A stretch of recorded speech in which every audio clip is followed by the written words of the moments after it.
Welcome to Mini Lecture 2A on Effective Communication in the Laboratory. You might think communication is a soft skill, but I promise you it's one of the most critical competencies for any histotechnologist, especially as you move into leadership roles. This isn't just about being polite, it's about clarity, efficiency, and patient safety. We'll explore why mastering communication is essential for your career progression and for excelling on the BOC HTL exam. Now let's dive into how effective communication can truly define your professional trajectory. Imagine this scenario. You're at your annual review and the lab director offers you a supervisor position. The reason? Not your years of experience or your technical prowess alone, but your excellent interpersonal communication skills. This isn't a hypothetical. It happens. Your technical skills are foundational, but communication is what elevates you. It's the skill that gets you noticed, that builds trust, and that ultimately propels your career forward. This isn't a soft skill, it's a career-defining one. So let's explore how communication becomes that powerful tool. Building on that idea, communication is a critical skill, not some innate gift. It's the process of exchanging, expressing, or conveying information through writing, speaking, and gesturing. Very few people are naturally effective communicators. It takes deliberate practice and refinement. For us in the lab, strong communication isn't just a nice to have. It directs productivity and most importantly, patient safety. We'll break it down into two fundamental types, verbal and nonverbal, and you'll see how both play a crucial role in your daily work. When we talk about communication, it's easy to focus on the words we speak. But here's a crucial insight. Most of what we communicate is never spoken. Verbal communication involves spoken or written words like face-to-face conversations, phone calls, emails, or even this lecture. However, nonverbal communication, things like eye contact, facial expressions, gestures, posture, and tone of voice, accounts for the vast majority of our message. It begins before anyone even speaks and significantly influences how your message is received. Understanding this distinction is key to becoming a truly effective communicator, and we'll see how this plays out in the lab environment.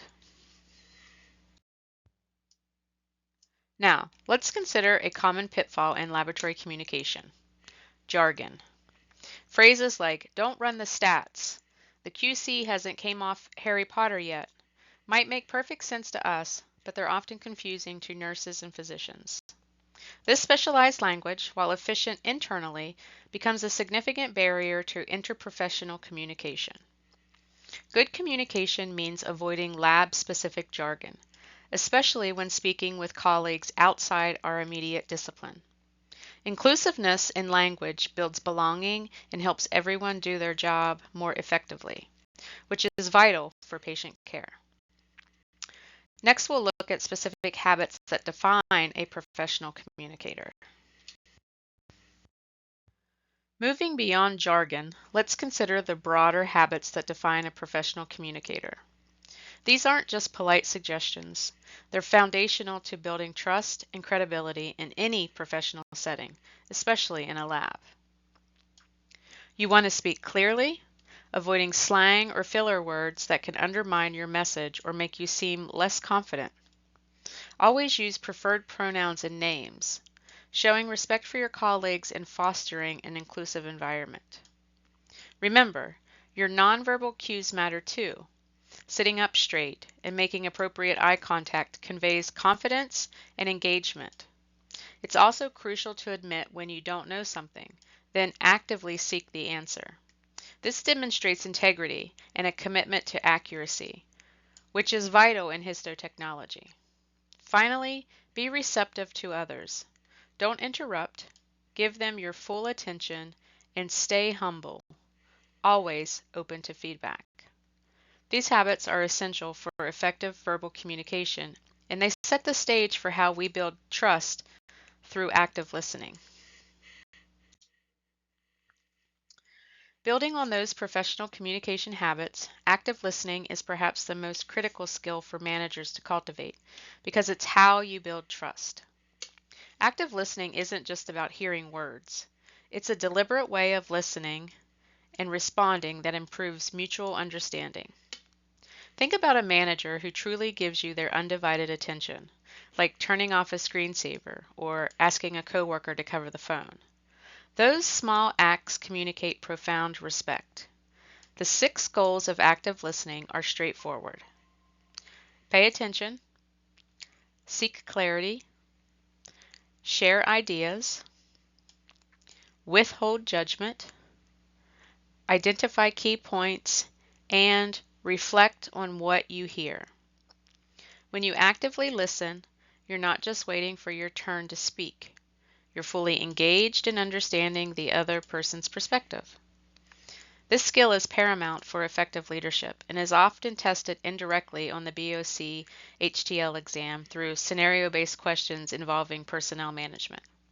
This deep engagement then feeds into the communication loop, which we'll discuss next. So we've talked about speaking professionally and listening actively. Now let's put those pieces together into the communication loop, because communication is fundamentally a two-way street. It starts with a sender transmitting a message, which the receiver then interprets. But here's the critical part.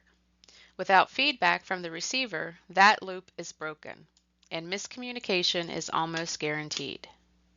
Effective communication requires the receiver to confirm that the message was accurately received and understood.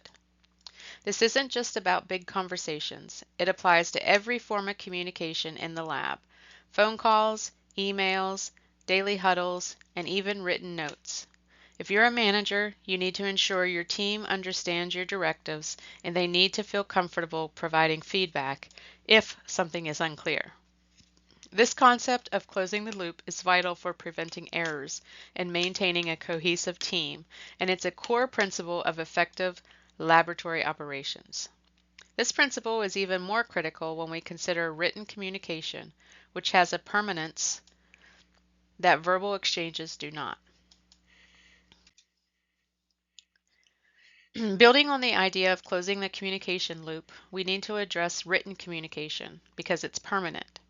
This means every email, report, policy, or even text message you send in a professional context can be reviewed, referenced, and scrutinized. As histotechnologists and future lab managers, you are scientists, and that means you're expected to write clearly, concisely, and accurately without slang or jargon. Informal writing with emojis or acronyms is fine with friends, but it has no place in the workplace. Your written communications, especially emails, must be readable and understandable by all staff, including those for whom English is a second language. Poorly written documents can lead to misunderstandings, errors, and even compliance issues. This is directly relevant to the BOC HTL exam, where understanding and creating clear documentation is a key component of laboratory operations. So let's ensure our written words reflect the professionalism we embody.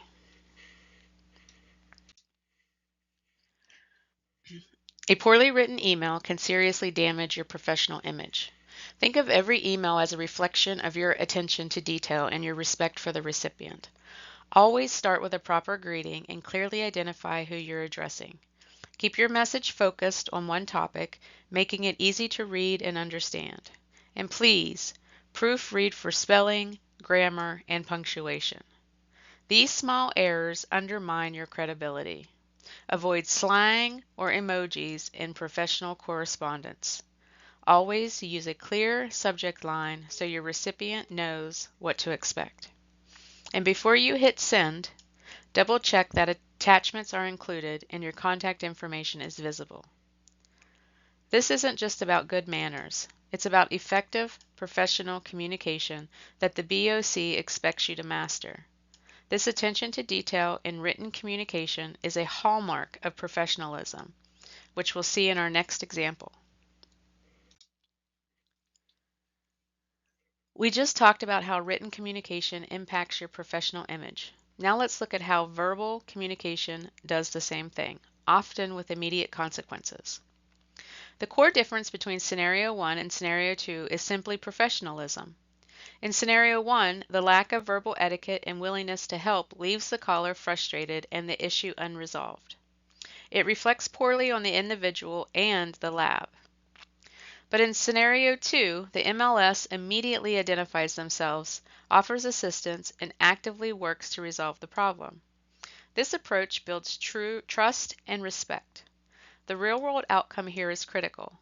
One MLS faced a corrective conversation while the other built a positive relationship.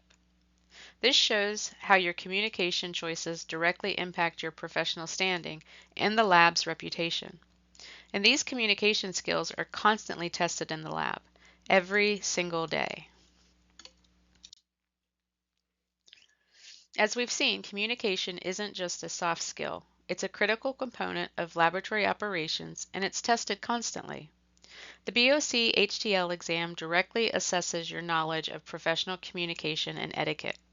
You need to understand key terms like verbal and nonverbal communication, verbal etiquette, active listening, and inclusiveness. These aren't just academic concepts. They are practical skills you'll use daily. Effective communication prevents errors, builds strong teams, and ensures patient safety. It's a foundational element of laboratory management. Next, we'll dive deeper into what happens when communication breaks down, exploring common barriers, interpersonal relationships, and how to manage conflict effectively in the lab.